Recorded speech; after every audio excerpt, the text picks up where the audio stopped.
Dans notre précédent épisode sur le refoulement dans les films d'horreur, on avait vu que pour Freud, le psychisme serait divisé en 3 zones. Le conscient, le préconscient et l'inconscient. 3 zones qui correspondent grosso modo aux affects et idées de l'instant présent, à la mémoire et là où vont toutes nos pulsions refoulées. Et bien diviser le psychisme en différentes zones, Freud a appelé ça une topique. Topique, ça vient du grec topos, qui veut dire lieu. On retrouve ce mot dans plusieurs expressions connues. La topographie par exemple, qui est la représentation des lieux et reliefs sur une carte. Ou alors l'utopie, soit quelque chose qui n'a pas de lieu, qui n'existe nulle part. Il y a aussi zootopie, le lieu où habitent les animaux. Donc forcément, si on divise le psychisme en différentes zones, appeler ça topique, c'est plutôt logique. Ouais, enfin, autant appeler ça zone, non? Mais bon, pourquoi faire simple quand on peut faire compliqué? Mais comme Freud n'est jamais pleinement satisfait de ses théories, quelques années plus tard, il inventera une deuxième topique. Zone. Il en inventera même une troisième. En fait, elle s'annule pas, c'est plutôt qu'elle se complète. Mais ne mettons pas la charrue avant les bœufs, c'est déjà assez compliqué comme ça, donc aujourd'hui, on va se focaliser sur la deuxième topique. Zone. Mais c'est pas une zone, c'est la division en différentes zones et ça concerne que le psychisme, mais écoute un peu, il y en a plusieurs des zones dans une topique. Ah non, ok, je vois. Il y a vraiment des fois où on ne sait plus quoi faire. Non, le problème avec lui, c'est qu'il met du temps à comprendre les choses. Ouais, c'est vrai, c'est pas évident. C'est relou. Hein?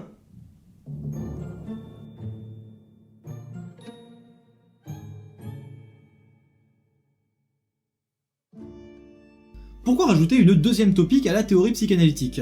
Freud disait en effet que la première suffisait parfaitement pour comprendre et repérer où se jouaient les conflits psychiques, mais en même temps elle était insuffisante pour comprendre leur dynamique, soit comment ces territoires interagissent. Allez, on va faire plus simple, ça sera plus rapide, on va faire un montage sur Paint. Ah! Non, parce que j'avais vraiment rien compris, hein. Prenons ce carré. Il représente le psychisme. Comme on l'a dit précédemment, la première topique divise le psychisme en 3 zones. Conscient, préconscient, inconscient. Et bien la deuxième topique, c'est prendre le même psychisme, mais le diviser d'une autre manière, en 3 différentes zones. Ça, moi, sur moi. Bon, il existe aussi une troisième topique, mais là c'est déjà suffisamment compliqué, on va rester focus sur la deuxième. Tout l'intérêt, c'est que ces deux topiques vont s'intriquer l'une et l'autre. Et pour bien le voir, on peut reprendre un schéma bien connu de Freud, celui de l'iceberg, et là on peut voir les deux divisions. Ici pour le moment ne sont écrits que les 3 zones de la première topique qu'on vous avait déjà présentées, le conscient, le préconscient et l'inconscient. Maintenant, essayons de situer les 3 nouvelles zones. Tout d'abord le ça, il se situe entièrement dans l'inconscient, c'est le réservoir premier d'énergie psychique, là où se trouve la majorité de nos pulsions. Ouais, donc tout ce qui touche au cul, quoi. Ah, pas seulement. On parle vraiment de tout type de pulsions, elles partent toutes de là, et elles veulent toutes pouvoir s'exprimer, s'affirmer, donc non, le ça c'est pas juste le cul. Freud définissait le ça comme un chaos, sans aucune organisation ni volonté générale. En gros, c'est un énorme bordel, et aucune de ces manifestations n'est vraiment coordonnée. Ah bon? Pourquoi? Parce que c'est un endroit où subsistent des pulsions contradictoires. Par exemple, j'ai très envie d'aller voir le match PSG-Barcelone, mais c'est la Saint-Valentin, et je dois voir ma copine. Bon, on peut rêver, hein. Max, un jour comme ça, tu peux pas... La Saint-Valentin cette année, c'est Paris Saint-Germain FC Barcelone. Ah oui, non mais là ils se foutent royalement de notre gueule. Quand j'ai proposé ça à ma meuf, moi je me suis fait défoncer, hein. C'est donc l'absence de cohérence qui caractérise le mieux l'organisation du ça. En gros, son organisation, c'est de ne pas avoir d'organisation. Donc si on reprend notre schéma, le ça va se trouver entièrement dans l'inconscient, donc ici. Olivier? Bah il boit quoi. Et puis, il bouffe, hein. Écoute, t'as un problème?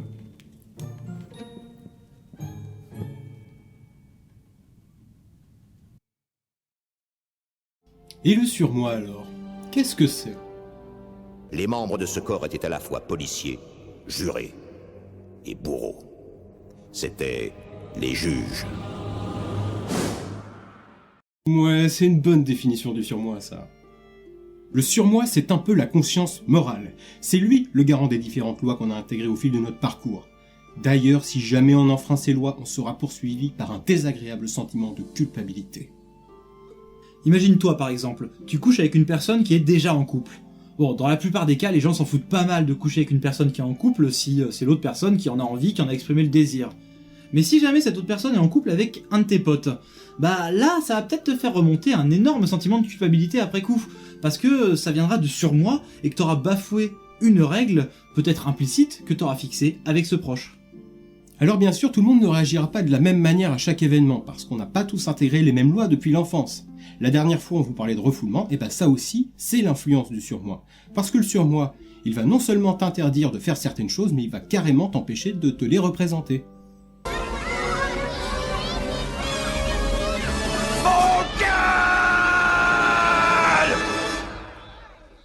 Cette impossibilité à nous représenter certaines choses, c'est l'effet de ce que nous appelons la censure.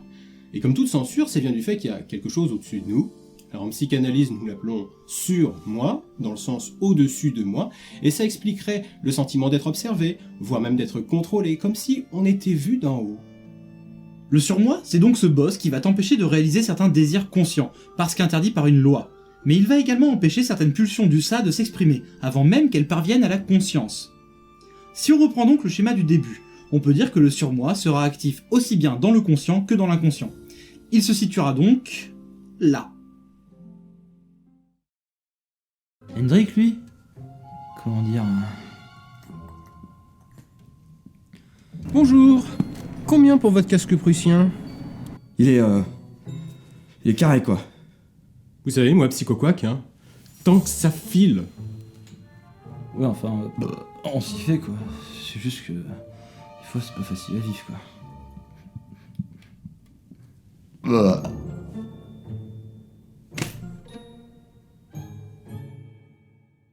Attendez, vous êtes en train de me dire qu'on a une conscience morale dès la naissance?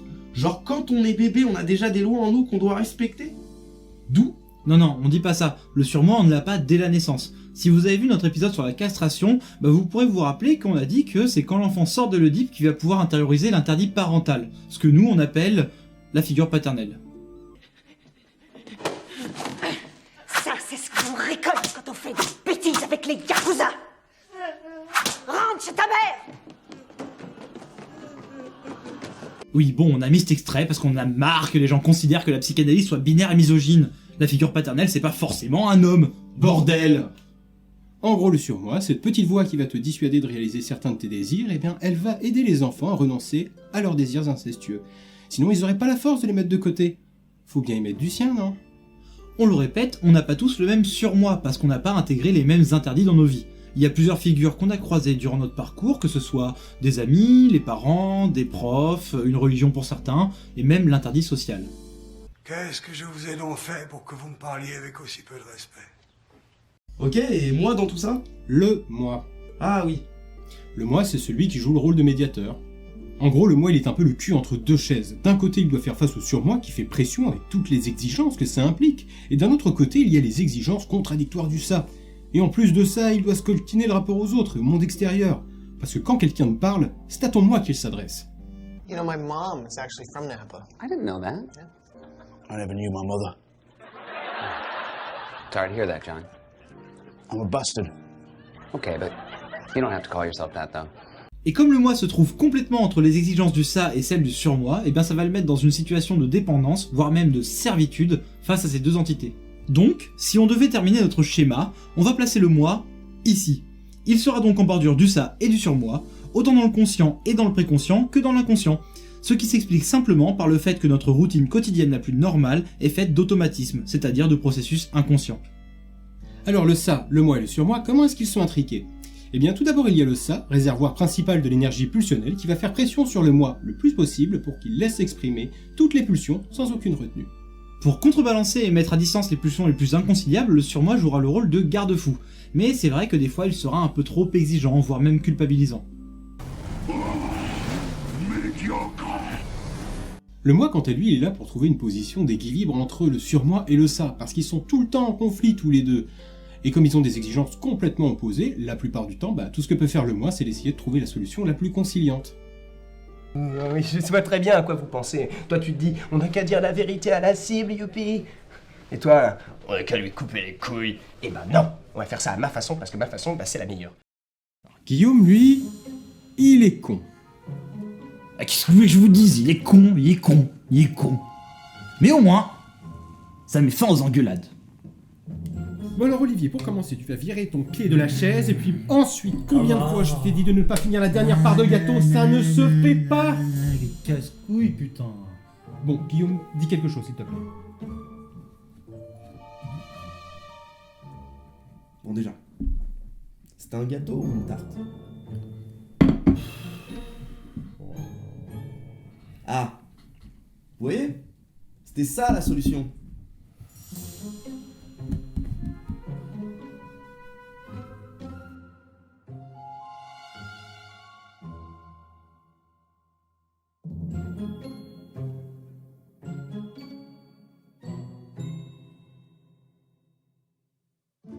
South Park est un dessin animé créé par Trey Parker et Matt Stone en 97. Ça fait donc 20 ans, soit 20 saisons jusqu'à aujourd'hui.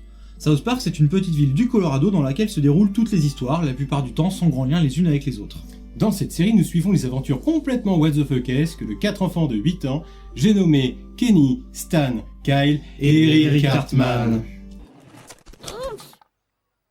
Ouais! J'ai fait 3 clodos! Je suis grand! Ça troll le cul! Comme on va le montrer par la suite, ce petit groupe de potes est assez explosif, à tel point qu'on peut se demander qu'est-ce qui les fait tenir ensemble. C'est vrai que ces enfants sont très différents les uns des autres. Et ce qu'on va remarquer, c'est que la deuxième topic va nous apporter une interprétation intéressante pour pouvoir répondre à cette question. Commençons donc par présenter ces 4 bambins. Bon, évidemment, celui que tout le monde attend, c'est Eric Cartman, mais lui, on va le garder pour la fin. Eric, ça te demande juste un petit peu de patience. Non! Non! Commençons par Stan. C'est un peu le monsieur tout le monde de la série, il a une famille chiante, il a une copine, il mène son train-train tranquillou d'enfant de son âge, il n'a pas de caractéristiques particulières quoi. Il n'est pas sujet aux moqueries des autres, et dans cette série, pour qu'on se foute pas de ta gueule, faut vraiment qu'il y ait rien qui te distingue. Kyle, quant à lui, c'est un élève sérieux. Il écoute ses parents même si ces derniers le saoulent. Il est méthodique dans son travail et donne beaucoup d'importance aux valeurs de l'amitié. Sa particularité c'est d'être le juif du groupe, ce qui en fait bien malgré lui le représentant des valeurs religieuses. Dans un grand nombre d'épisodes, quand le groupe de potes s'apprête à faire une grosse connerie, c'est d'ailleurs lui le premier qui va dire « Non les gars, ça faut pas le faire, c'est pas bien ». Quand il y a un interdit, c'est toujours lui qui s'en souvient et qui va le rappeler aux autres. Mon Dieu, il faut que je dise la vérité. Maman! Cette conscience morale est si forte qu'elle l'oblige même parfois, sous le coup de la culpabilité, à se dénoncer. Lui et les autres, hein, ça fout tout le monde un peu dans la merde. C'est comme la fois où Studio Bubble Tea nous a proposé une collab. Je t'ai pas à dire oui, moi. Quoi? Je sais qu'ils sont critiqués, mais c'est bon, les vues se fait plaisir, non? Tu sais, tant que je peux l'exprimer. Une collaboration. Et avec cette chaîne en plus. Non mais les deux autres ils sont bien sympas, mais tout ça c'est les choses qui nous retardent de notre calendrier, et si je ne mets pas de limite, ça ne mène nulle part. Résultat 900 abonnés. Donc forcément, cette manière de penser va mettre systématiquement Kyle en conflit avec un autre enfant du groupe, Eric Cartman. Alors lui, comment le présenter à sa juste valeur? Pour ceux qui connaissent plutôt Bart Simpson, hein, c'est un petit peu le même, mais en pire. Bah moi, tu vois, une fois, un mec qui me gonflait, alors j'ai fait cuire ses parents dans un chili et je lui ai fait bouffer. Là, je suis battu, mec. Je suis battu. Au revoir. Qu'est-ce que les autres font avec lui? Bah c'est un grand mystère, car Eric Cartman cumule tous les défauts. Il est égoïste, agressif, insultant, raciste, possessif, caractériel, mégalomaniaque, manipulateur, antisémite, bref, Eric Cartman, c'est votre tonton gênant à Noël. Et c'est bien pour ça qu'on l'aime. Oh putain, des pauvres qui se font arrêter, c'est vraiment rare de voir ça. Salut Kenny. Kenny, fais coucou. C'est Kenny qui va être envoyé en famille d'accueil, c'est trop marrant. Et pour Kenny donc, vous avez dit au début qu'il y avait 3 entités dans votre deuxième topic. Et comme par hasard, vous allez pas parler de Kenny. Il y a une embrouille là, vous choisissez ce qui vous plaît. Mais non mais Kenny fait plus partie du groupe, ils l'ont tué. Espèce d'enfoiré! Bref, la question qu'on peut se poser est comment est-ce qu'un groupe comme ça peut tenir sans totalement exploser? Parce qu'il faut quand même le rappeler, c'est un groupe de potes où dedans il y a un petit juif et un petit Hitler en devenir. Ouais bon, un bon gros bâtard quoi. Non, je suis un meilleur débatteur que vous. Bon attends Eric, hein. Ça t'arrive jamais de sortir les trucs un petit peu antisémites quand même? Ouais, parce que t'es un connard de juif. T'es un juif. Ferme ta putain de gueule de juif de merde. Bien joué, juif. Juif. Ta gueule, juif. Normal, t'es juif. Il est juif, t'as. Juif. Juif. Les juifs, ils ont pas le sens du rythme. Ta gueule, Cartman. Bon, d'accord, sauf peut-être une seule fois. Mais dans ce cas, qu'est-ce qu'ils font ensemble? C'est pour répondre à cette question que la deuxième topic va nous être utile. En gros, ce qui semble les maintenir ensemble, c'est la présence de Stan. D'ailleurs, quand ils sortent après l'école, la plupart du temps, ils vont se réunir chez lui. Stan, en fait, il a un peu cette position de compromis entre les deux, entre Kyle et Cartman. D'ailleurs, il n'a pas la position de compromis contre ces deux-là, mais avec le reste du monde. Le sens du compromis, ça a l'air d'une qualité chez lui. C'est bien ce que tu fais, Stan. Je peux t'assurer que t'as pris la bonne décision. Peut-être, oui. Stan a donc une place centrale au sein du groupe de potes, celle de médiateur. Il est le point d'équilibre fragile de cette composition explosive. Sans lui, leurs engueulades permanentes ne mèneraient à rien. Bref, Stan joue le rôle de moi dans ce groupe d'amis. Il régule les conflits et prend en compte les influences du groupe et du monde extérieur pour se positionner de la meilleure manière possible. Une fois, il a vraiment dépassé les bornes. Il arrivait même plus à articuler. Alors, j'ai dit, Olivier, arrête de picoler, sois professionnel. Bon Olivier, c'est ta 3e pause, on n'a pas encore commencé, c'est ta 3e bouteille de vinasse, alors tu vas arrêter maintenant, on a un tournage à faire. Non mais c'est vrai, il a raison quand même. S'il a raison, mais tu te sers pas dans ma bouteille dans ce cas. Non, mais t'es pas obligé de commencer tout de suite. Et puis ça va, en plus, je te l'ai déjà dit, je peux très bien tourner même si je suis un peu bourré, regarde. Bonjour et bienvenue dans Psycho Quack. Aujourd'hui, nous allons parler du ça, du moi et du surmoi. Hein? Je te l'avais dit. Je t'emmerde. Pas mal.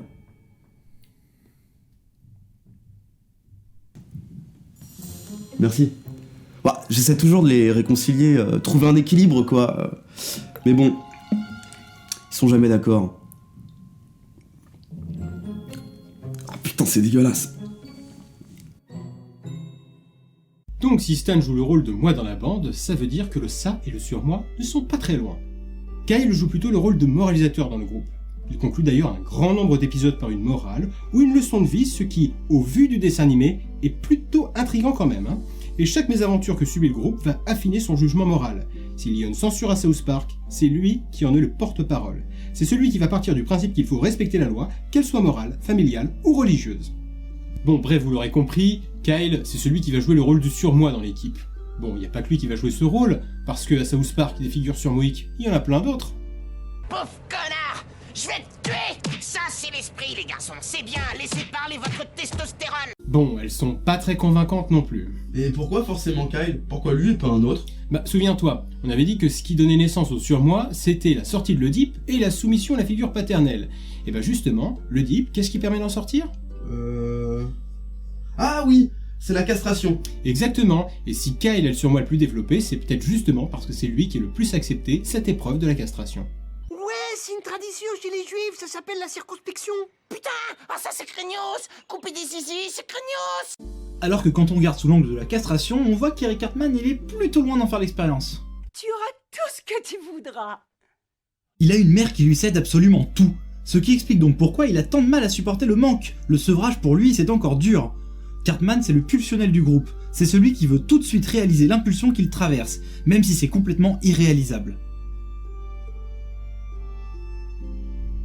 Bref, Cartman incarne parfaitement le ça du groupe. Moi je voulais des explosions, comme dans les films de Michael Bay. Mais oui, bien sûr, des explosions, et puis dans l'épisode sur l'Oedipe féminin en plus, sur l'Oedipe féminin. Alors moi je l'aurais recadré tout de suite, j'ai dit Olivier, déjà on est limité par le budget, il y a des règles de sécurité, et en plus il y a un scénario, alors tu vas t'y tenir. Bah tu sais, ça ferait des... 900 abonnés. T'y crois, toi?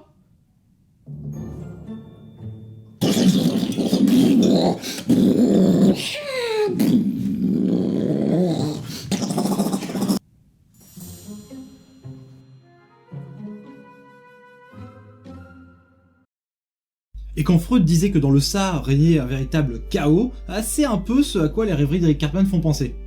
Oh putain! Alors, tu as vu quelque chose? Non, juste les conneries habituelles que je vois en fermant les yeux. Fan de chichoune, j'aimerais pas rencontrer le môme qui a imaginé ces trucs-là, putain. Bref, ce gamin n'a aucune limite. Lui. La seule chose qui compte pour lui, c'est son propre plaisir et rien d'autre. Mais sans eux, ça ne marche pas très longtemps. Il a besoin des autres pour réaliser ses caprices. Sans les autres, il n'est rien. Du coup, c'est pas la peine de chercher le principe de réalité dans son discours. C'est pas possible de faire des compromis avec un gamin comme lui. C'est son plaisir et rien d'autre. Bah moi je vous emmerde et je rentre à ma maison.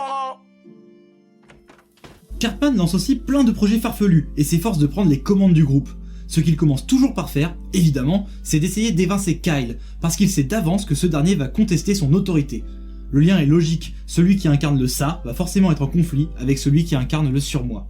Et d'ailleurs, heureusement que Kyle il est là, parce que sans lui l'unité du groupe elle pourrait pas tenir. Oui, il faut quand même un surmoi très puissant pour contrebalancer les exigences d'un ça pareil. Et d'ailleurs, quand Kyle il est pas là pour contrecarrer ses plans, ça se termine généralement de manière bien trash.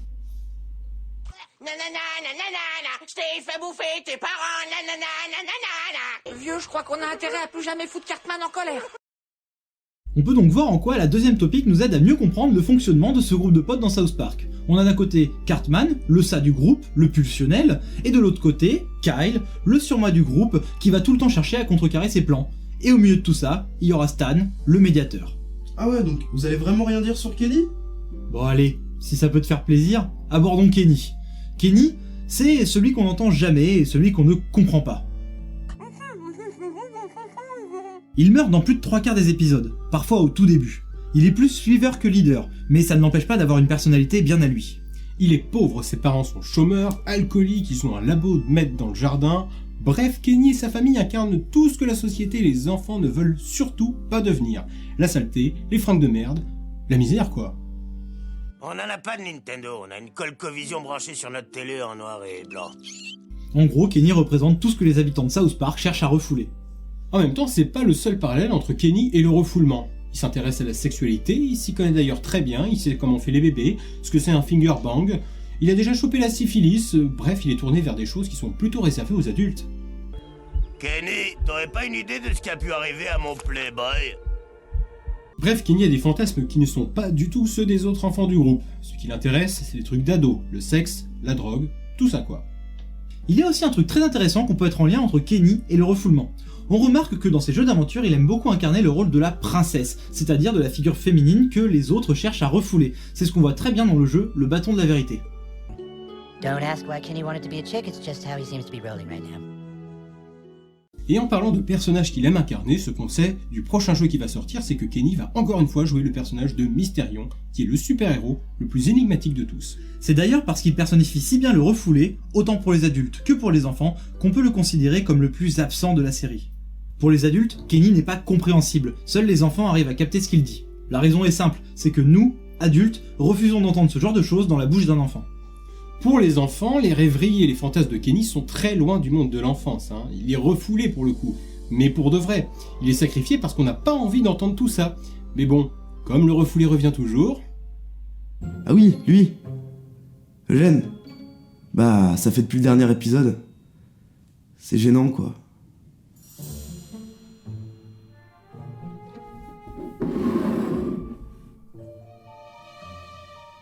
Puis nous on veut pas de lui quoi. Puis il revient toujours. Il y a les deux autres qui sont jamais d'accord. Oh Eugène, tu sais que je t'aime bien toi et moi on se comprend, c'est génial. Je suis content. Eugène, tu gênes. Eugène, tu dégages. Maintenant, tout de suite là.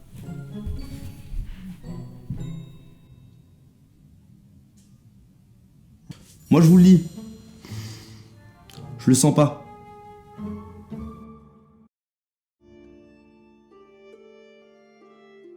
Pour conclure, reprenons notre question de départ. Comment fait ce groupe de South Park pour tenir ? Tout d'abord, on a Cartman qui va proposer les projets les plus fous qui seront une promesse de plaisir absolu pour ceux qui le suivront. Sans lui, beaucoup d'épisodes n'auraient tout simplement pas de point de départ. Alors évidemment, avec un gamin comme lui, il faut bien que quelqu'un soit là pour rappeler certaines limites, que ce soit des limites morales ou du simple bon sens. Et là, c'est Kyle qui va s'y coller. Stan, lui, sera soumis à ces deux influences contradictoires. Bref, il est entre les deux. Et ce qu'il recherche lui, c'est l'équilibre. Mais c'est lui qui prend les décisions, même s'il oscille entre les deux tendances. En gros, il joue le rôle de médiateur. Vous avez là une bonne image du fonctionnement psychique selon la deuxième topic. Il y a d'un côté le ça, qui est le réservoir des pulsions, qui tente de s'exprimer et de s'affirmer, et de l'autre côté le surmoi, qui lui va réprimer ses pulsions parce qu'elles sont dangereuses, incompatibles avec la réalité. Et au milieu de ces deux territoires, il y a le moi qui doit prendre les décisions qui lui incombent. Bon alors attention, hein, on n'est pas en train de vous dire que Cartman, Stan et Kyle, il faut absolument les réduire au ça, au moi et au surmoi. Par contre, ces instances psychiques, elles peuvent être très utiles pour comprendre la relation qu'ils ont tous entre eux. On vous a dit tout à l'heure qu'une topique c'était la division de la psyché en différentes zones. Et bien là, on a 3 enfants dont les préoccupations sont toutes centrées sur 3 pôles différents. Par exemple Kyle, on le voit souvent en train de jouer tranquillement, donc il n'y a pas que du surmoi en lui. Et pour Cartman c'est pareil. On remarque à certains moments qu'il peut prendre en compte les exigences du surmoi, ce qui va par exemple l'obliger à ne plus jouer avec ses poupées. Et dans la dernière saison,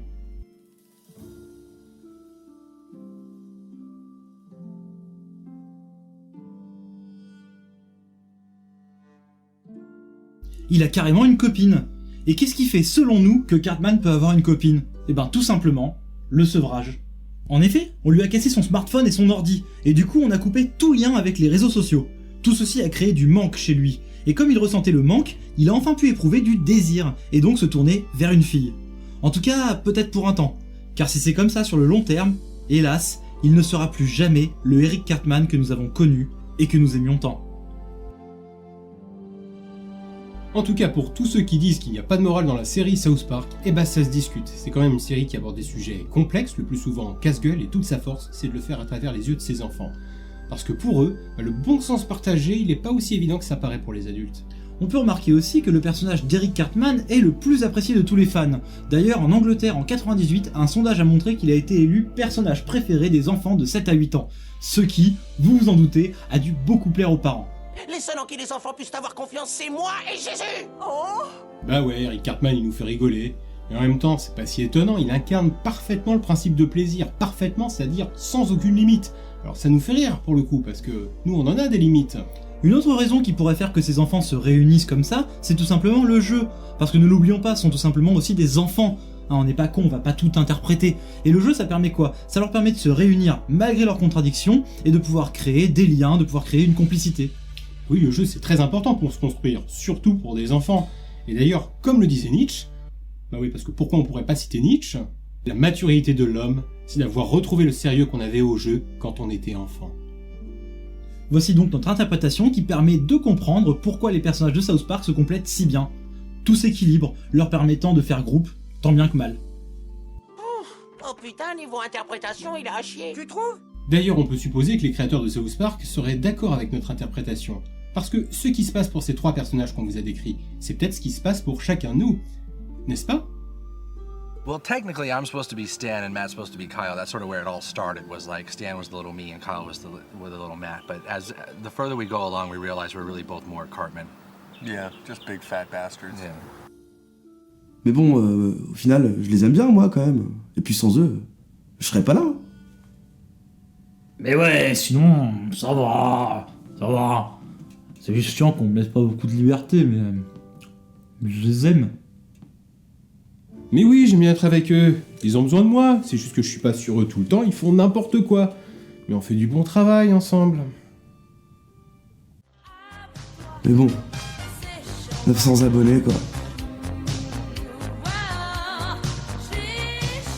Salut à tous, alors merci d'avoir regardé cet épisode en entier, on espère qu'il vous a plu. On a vu qu'on était bientôt à 1000 abonnés, donc ça on trouve ça génial. On espère que vous allez pouvoir continuer à faire un peu de la pub autour de vous, on a besoin de ça, donc super quoi. D'ailleurs on a trouvé une autre chaîne sur YouTube qui parle de psychanalyse, ça s'appelle Psychorama. C'est de la bonne, donc on vous la conseille beaucoup.